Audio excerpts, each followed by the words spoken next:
Gel bakan sen benle. Al o ekmeğini de, gül yağını da al. Gidiyoruz.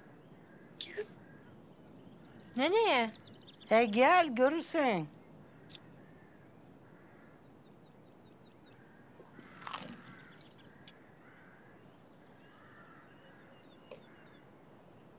Tahir amca ben şunları Sırrı Bey'e götüreyim.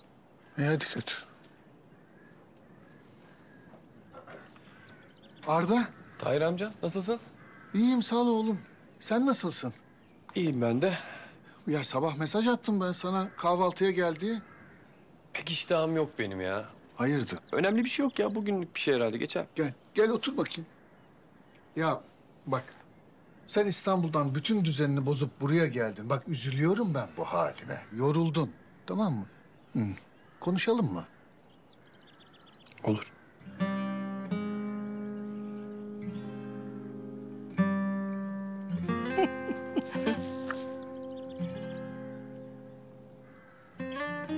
İşte görüyor.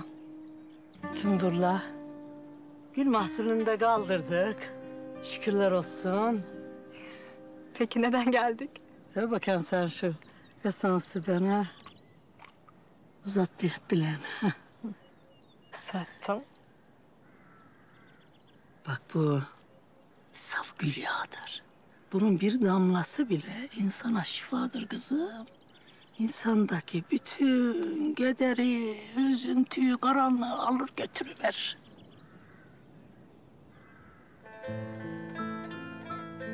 Aa, çok güzel kokuyor.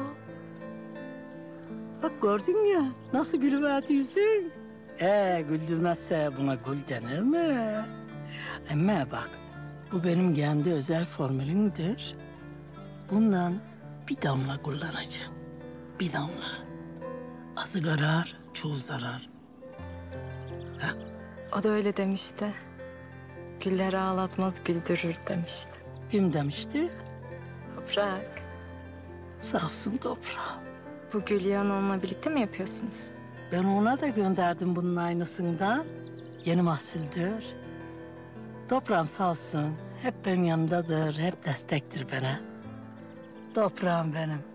Benim bu topraklara, buralara borcumdur. Güllere bakmak der. Sağ olsun. Çok seviyor değil mi buraları? Sevmek de ne kelime.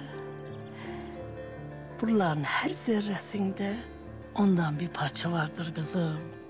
Tıpkı senden bir parça olduğu gibi. Oy.